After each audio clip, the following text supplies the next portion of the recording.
તો હાય ગાય જય માતાજી ગુડ મોર્નિંગ। તો મિત્રો આજે આપણે રેસીપીની સિરીઝ ચાલુ કરી છે। આપણે પહેલાં લીલા લસણની ચટણીનો એક વિડીયો મૂક્યો, સૂકા લસણની ચટણીનો એક વિડીયો મૂક્યો, એવી રીતે આજે આપણે મહેસાણાનું પ્રખ્યાત તુવેર ટોઠાની રેસીપી લઈને આવ્યા છે। આમ તો તુવેર ટોઠાની રેસીપી આપણે ગમે તે ઋતુમાં બનાવી શકીએ છીએ, શિયાળો ઉનાળો ચોમાસું, કારણ કે સૂકા તુવેરની બનાવવાની હોય। પણ અત્યારે શું જે અંદર નાખવાના શાકભાજી છે તે લીલા મળી રહે, એના કારણે એને શિયાળાની અંદર ખાવું અને શિયાળાની અંદર બનાવવું બહુ સરસ બને છે। તો આપણે 250 ગ્રામ તુવેર ટોઠાનું શાક બનાવવાનું છે, જે સૂકી તુવેર લાવી છે અને તેને આપણે બાફી દીધી છે। અને જે બીજી આગળ જે સામગ્રી બધી એડ કરવાની છે એ તમે બધી વિડીયોની અંદર જોતા રહો, બહુ મજા આવશે। આપણા વિડીયોને લાઇક કરો, શેર કરો અને સબસ્ક્રાઈબ કરો। અને અમારી રેસીપી તમને પસંદ હોય તો તમે પણ ઘરે બનાવી અને ટ્રાય કરો, અમારા વિડીયોને જોતા રહો અને આગળ પણ શેર કરતા રહો। તો આપણે હવે તુવેર ટોઠા બનાવવાની તમામ સામગ્રી ભેગી કરી નાખી છે। ચલો આપણે હવે એ બધી સામગ્રી જોઈ લઈએ। તો આપણે જોડે છે આ 250 ગ્રામ બાફેલી તુવેર, સૂકી તુવેર, પછી આ ઝીણી કાપેલી ડુંગળી છે, અને આ છે લીલી ડુંગળી કાપેલી છે, લીલી ડુંગળી, અને આ છે લીલું લસણ, પછી આ છે આદુ અને સૂકું લસણ, આ લીલું લસણ, આમાં આદુ અને સૂકું લસણ છે, આ લીલા મરચાં છે, ટમેટા લઈ લીધા છે, અને ઉપર નાખવા માટે આપણે કોથમીર લઈ છે, અને પછી આ છે ગોળ થોડો નાખવાનો, આની અંદર તજ, લવિંગ અને લીમડો આવી ગયો છે। આ બધી સામગ્રી આપણે આટલી વસ્તુ અંદર તુવેર ટોઠાની અંદર તમામ વસ્તુ નાખવાની છે। તો આપણે તપેલીની અંદર તેલ લઈ લીધું છે। હવે તેલ આવશે એટલે એની અંદર આપણે વઘાર માટે રાઈ નાખીશું। જીરું, રાઈ અને આ મસાલો છે એ આપણે એના વઘાર માટે નાખીશું, અને પછી જે આગળ જે પ્રોસેસ છે આપણે જોતા રહીએ।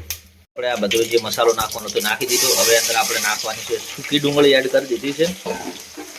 સૂકી ડુંગળી નાખ્યા પછી એને હલાવી દેવાની, મિક્સ કરી દેવાનું બધું।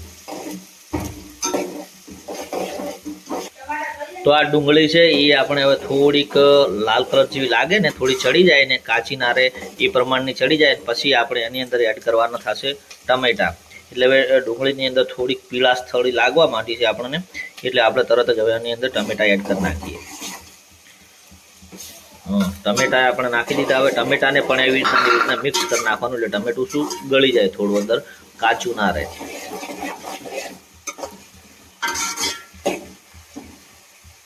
હવે આવશે લીલા મરચાં,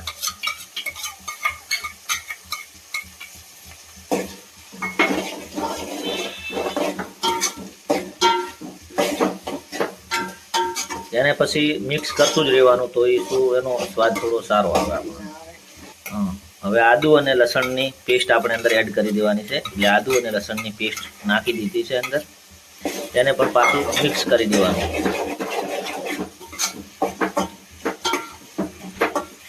હવે આ બધી સામગ્રીને આપણે એકવારની ચડવા દઈશું થોડી, એટલે એકદમ કમ્પ્લીટ મિક્સ થઈ જાય। પછી આપણે લીલી ડુંગળી અને લીલું લસણ નાખીશું।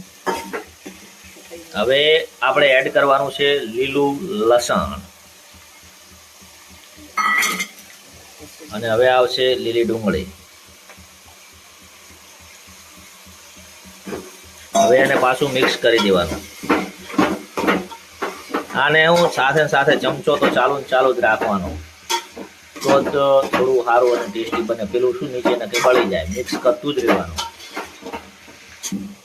હવે બધો મસાલો એડ કરી દેવાનો। આ સૂકું મરચું, લાલ મરચું, જેટલું તમે ખાતા હોય એ પ્રમાણે, તીખું તો તીખું, મોળું તો મોળું, પછી મીઠું સ્વાદ પ્રમાણે મીઠું એડ કરવાનું રહેશે।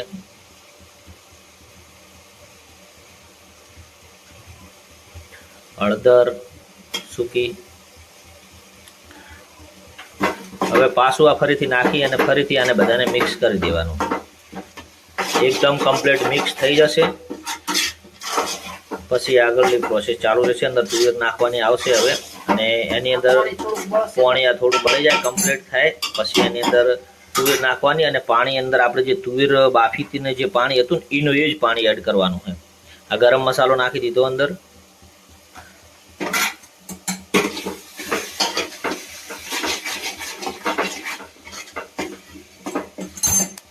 અને હવે આપણે ગોળ નાખવાનો છે। ગોળમાં તો એવું છે કે તમારે નાખવો હોય તો નાખી શકાય, ના નાખવો હોય તો ના નાખી શકાય, કારણ કે ગોળને કોઈ એટલું અમુક જગ્યાએ તીખું અને ચટપટું ખાતા હોય તો ગોળ તમે ના નાખો તો ચાલે, પણ આપણે થોડો ગોળ એડ કર્યો છે અંદર એમ।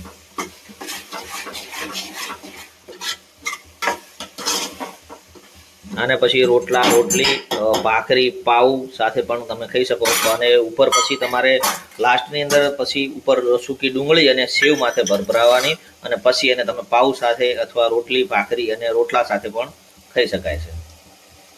હવે આપણે આની અંદર તુવેર એડ કરી દેવાની છે. બધી જે છે એ 250 ગ્રામ તુવેર છે અને બધું કમ્પ્લીટ આપણે જે કમ્પ્લીટ તુવેરને આપણે એક બે 3 પોણીથી ધોઈ અને પછી તુવેરને પલાળવાની અને બાફવાની હોય છે.